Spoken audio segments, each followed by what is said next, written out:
Bonjour. Depuis l'Antiquité, l'homme se pense comme un mortel et les anthropologues relient les premières communautés humaines à leurs rites funéraires. Mais avouons que la perspective d'une mort planant au-dessus de nos têtes a quelque chose d'angoissant. Comme le soleil, nous ne pouvons la regarder fixement, selon le mot de La Rochefoucauld. Nous la refoulons. Nous vivons souvent comme si nous n'allions jamais mourir.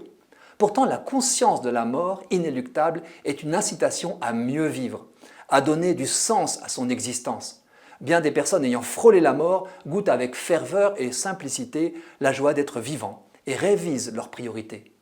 Certes, les précieux progrès médicaux ont repoussé la mort du plus grand nombre en fin de vie, je veux dire dans la vieillesse. C'est heureux et à double tranchant.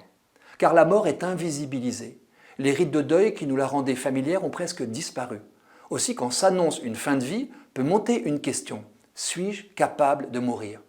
Ce n'est pas le moindre des paradoxes qu'une société ayant fait de tels progrès dans la lutte contre la douleur et dans l'accompagnement des patients en fin de vie soit aussi celle où beaucoup pensent qu'il est temps d'échapper à la mort naturelle par l'euthanasie ou le suicide assisté. Comme si nous n'étions plus capables de mourir alors que nos ancêtres l'ont été dans des conditions bien moins enviables. J'ai connu une expérience marquante en assistant avec ma mère à la mort de mon père. Nous étions tous les trois seuls dans sa chambre de soins palliatifs. C'était fervent et paisible.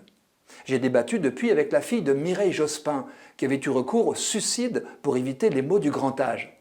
Sa fille donc affirmait que, par cette mort volontaire, sa mère lui avait donné une leçon de force.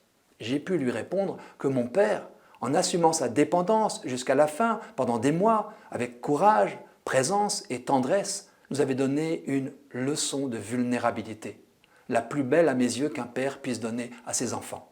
À sa mort, je me suis dit, mon tour venu, j'en serai capable. Et j'ai pensé à Françoise Dolto, répondant à des enfants gravement malades qui se demandaient comment ils allaient mourir. Ne vous inquiétez pas, on meurt quand on a fini de vivre. Quand notre ami le philosophe Jacques Ricot nous a annoncé être atteint d'une maladie incurable, il a réaffirmé sa conviction contre l'euthanasie tout en ajoutant « Bien sûr, je ne fais pas le malin ».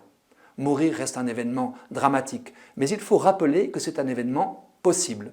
Mourir paisiblement, à son heure, est même de plus en plus accessible. Vive la mort naturelle. Elle ne force rien. Elle intervient au bout de la vie.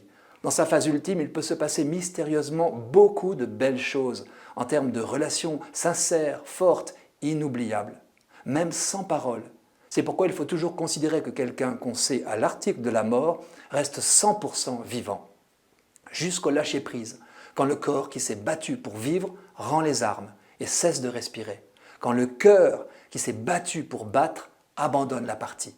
Il est bon d'en faire mémoire, et j'ose dire que chaque récit de mort naturelle paisible a la saveur d'une bonne nouvelle.